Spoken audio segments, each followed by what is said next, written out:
All right, that works for me. All right, let's just fucking go. Let's just fucking go. All right, I'm in a bit of a goofy mood today, but let's just do this, okay? Let's get this out of the way. We're gonna do this. We're gonna do this fast. We're gonna get it done. We're gonna move on to the next thing. We're gonna move on to the next video. We're gonna move on to the next thing that I want to do tonight, but I don't know exactly what it is yet. But I'm gonna move on to something. Anyway, that was a lot of rambling.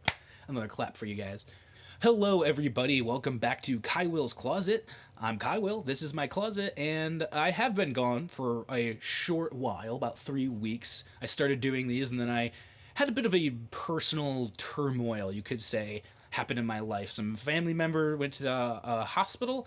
That kind of affected me in a way. I took a little bit of a hit on that. I wasn't really feeling like uploading after that kind of happened.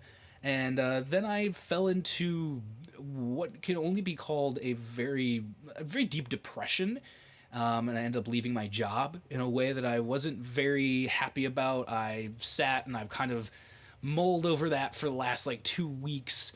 Essentially, that's what I've been doing, is just kind of sulking in my own shit because I fucked up. So now I've come to terms with what I've done and the fact that I fucked up and all this stuff, and I'm ready to kind of just start tackling things and doing things again and going back out and doing things. So I'm back. So I wanted to talk about video games again, and a story in the news recently that kind of stuck out to me, and a lot of stuff that I've been reading about loot boxes in games and gambling, and should it be considered gambling, and should the game industry be putting harsher regulations on games that have loot boxes in them. So I do have my personal opinions on loot boxes, gambling, and if a loot box is gambling, but I wanted to walk through these two sets of laws that are being put up to vote in Hawaii. There's two sets of laws. The first set of laws would require any games that have loot box systems or gambling-like systems to be upfront about it, saying that, yes, this game has loot boxes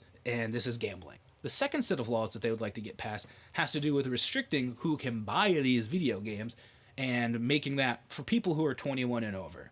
So if you put these two laws together, you have a very strict policy of who can get these games, and the people that do get these games at least know what's going on, which is sending, hopefully, a very big signal to the games industry that something needs to change. Now, if you're not familiar with how loot boxes work in video games, I'm not super familiar. I don't play a lot of games that have loot boxes, but essentially it's like a booster pack of for a trading card game or what have you. You put in a certain amount of money, you get a loot box. That loot box contains a certain predetermined amount of things that you can get, but it's all at random. You don't know what you're going to get in a loot box. You don't know if it's going to be good. You don't know if it's going to be a copy or a double of something you already have, akin, like I said, to a booster pack for a trading card game. Now, the problem that people are having with loot boxes and why they are associated with gambling is that these loot boxes, they are very much like slot machines in a casino. You put your money into it, it gives you a box, and then there's an explosion and lights and fireworks or some fucking bullshit and music playing, and then all these things boof, boof, boof, pop up in front of you, and you're like, yeah! And it's just it gives you this feeling that, exactly like when you pull a handle on a slot machine, boom, boom, boom. You got your things in front of you and you see what you got.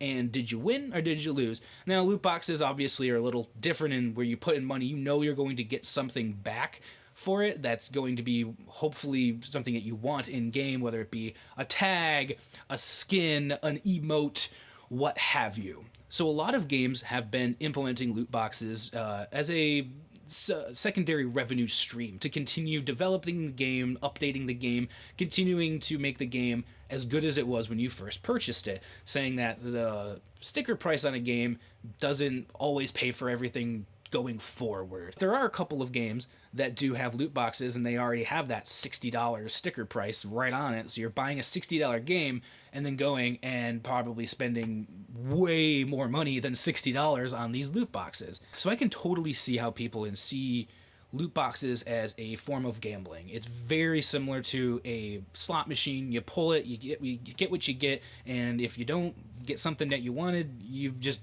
go again.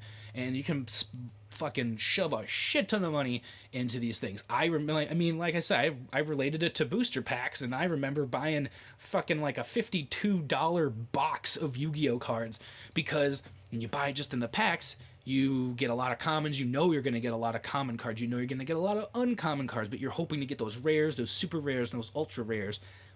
And that's kind of how it works with a loot box. Now, I don't think that microtransactions themselves are completely and entirely evil. I just think that loot boxes are a way of making microtransactions they're gamifying microtransactions in a gambling sense. Instead of just selling a skin or selling an emote for 99 cents as like DLC, they put it in these loot boxes, and that's the only way you can get it. And they make certain skins, certain emotes or tags harder to find. So you want to buy these more loot boxes because you're hoping you're going to get that skin that you want. You're hoping you're going to get that emote you want when you're putting that money in. This seems very manipulative to me, and much like how gambling works, especially slot machines. Not so much blackjack, roulette, or, craps or anything like that, but very much like how a slot machine works.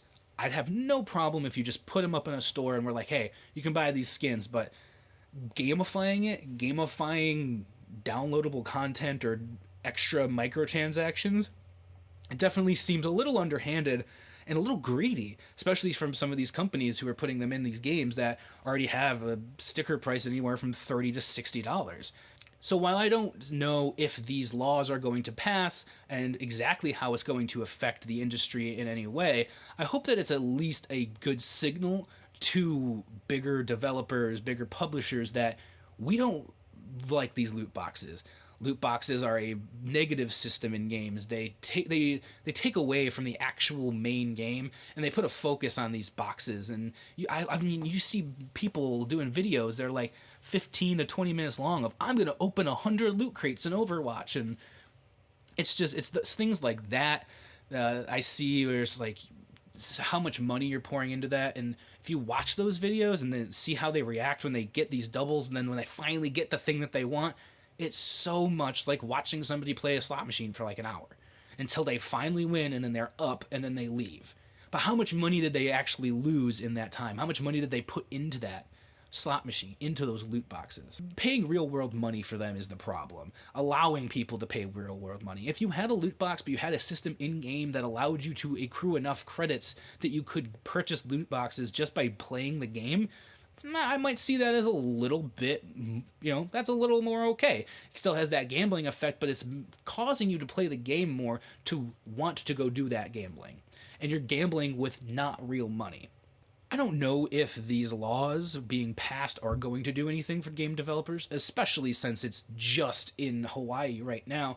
But maybe if we see it more widespread, the game publishers and developers will start to notice that they're losing customers because only people over 21 can buy their games, or people just don't want to buy a game that has a loot box system in it because they have a negative view of loot boxes.